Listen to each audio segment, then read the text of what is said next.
Judge Jeanine blows roof off the building after detecting the swamp's new disguise by US4Trump.com. Saturday night, in her opening, Judge Jeanine was on absolute fire, ripping Democrats to shreds. She pointed out their double standard, phony lies, fake outrage, and hypocrisy. Judge Jeanine, in her opening, laid waste to all of the fake outrage that conveniently occurred this week after the IG report dropped. Democrats, this found a distraction to interrupt the big story of the week, Hillary Clinton's email scandal. Judge Jeanine explained what we are seeing in this country is beyond anything we have ever seen in American politics. Political debate at the very heart of the founding of this country has devolved into political harassment and outright political abuse. First, she brought up Press Secretary Sarah Huckabee Sanders when she was told to leave the restaurant. Let's just take a listen instead of me repeating what she said. Watch Judge Jeanine lay down the hammer. More civil discourse? What's happening in this country today is beyond anything we've ever seen in American politics. Political debate at the very heart of the founding of this country has devolved into political harassment and outright political abuse. Sarah Huckabee Sanders, the White House press secretary, one of the most prestigious jobs in Washington, D.C., out to dinner, places her order and is then told to leave by the owner because she works for the President of the United States. Sarah quietly leaves. Department of Homeland Security Secretary Kirstjen Nielsen this week was literally screamed and heckled out of a restaurant while eating her dinner. Trump supporters are being harassed all across this country by an hysterical left unwilling to accept the decision and the will of the American people who put Donald Trump in office. These unhinged leftists are normalizing outrageous behavior, Absolutely. Which is only getting worse. Yep. So why is this happening? Once the Democrats' 24/7 Russia collusion illusion nonsense fizzled because there was no evidence of wrongdoing or collusion other than corruption on the part of those at the top level of the FBI and DOJ to frame Donald Trump, the left needed a new issue, a new deflection to some other made-up wrongdoing on the part of Donald Trump. What to accuse him of? What can we blame him for now? They then deflect to the inhumane separation of children from their families at the border. Now, I want to be clear. I have spent my professional life fighting for children who've been victimized and injured and harmed. There is nothing more heartbreaking than children being separated from their parents. Every day, family courts separate parents from their children. Every day, criminal judges separate parents from their children. And every day, children are placed in foster care away from their parents. And I haven't heard anyone on the left complain. Now, for those of you who are so blinded by Trump hatred, there are laws in this country. Right. A primer. When you cross the border into these United States illegally, expect to be arrested. That's it. You do not have the right to come here. We did not invite you here, and you cannot stay here. But on your way out, you can thank Bill Clinton and his Flores settlement that requires that children be taken away from their parents within 20 days of crossing the border. And you can also thank Presidents Bush and Obama for... It's very interesting that Bill Clinton did the Flores thing of taking children. How convenient, right? But no outrage there, right? Signing into law that children cannot be detained at the border longer than 20 days under the Trafficking Victims Protection Acts. And now everyone wants to go after President Trump.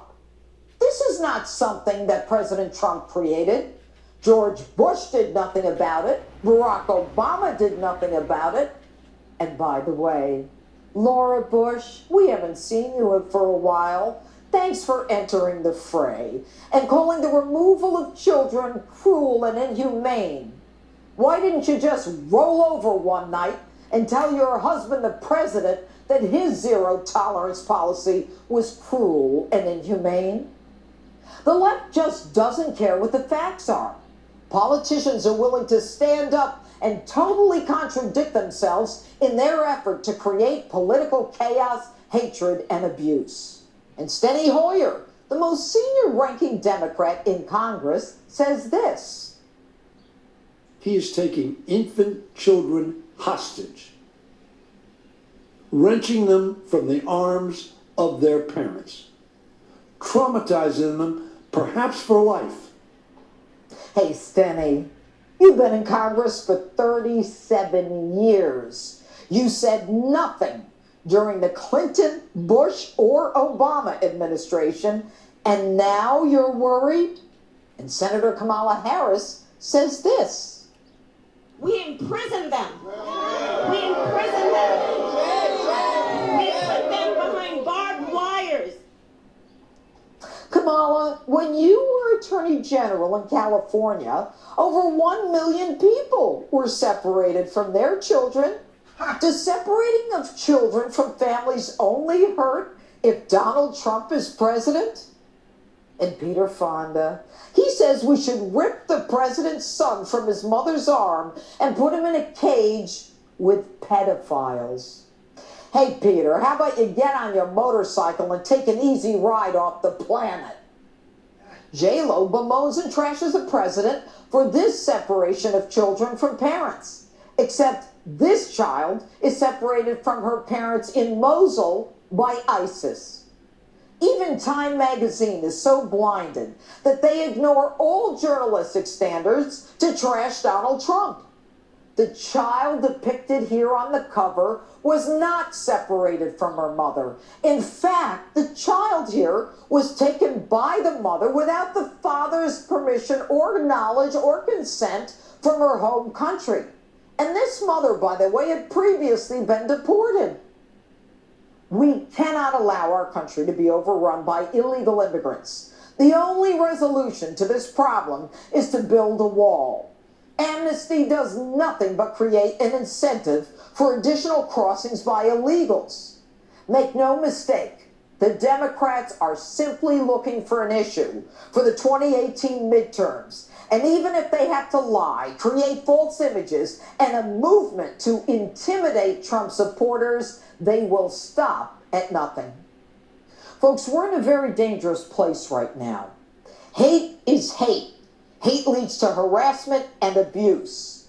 And that abuse leads to violence. And that violence leads to retaliation.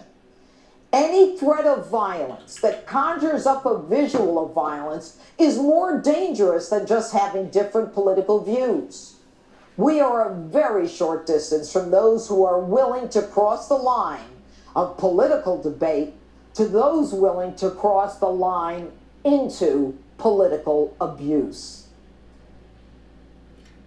What's happening in this country today is beyond anything we've ever seen in American politics. Political debate at the very heart of the founding of this country has devolved into outright political abuse.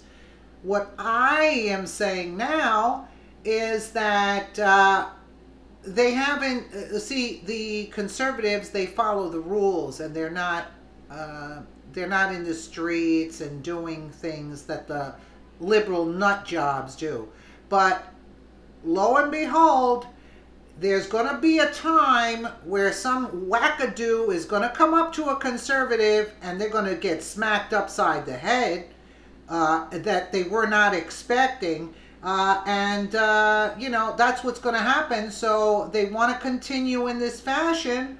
Let them continue and see what happens after a little while. Because, listen, they're detracting from the IG report. That's what it is. Because it's incriminating Hillary Clinton is a crook, and she is going to be prosecuted whether the liberal left have a meltdown or not.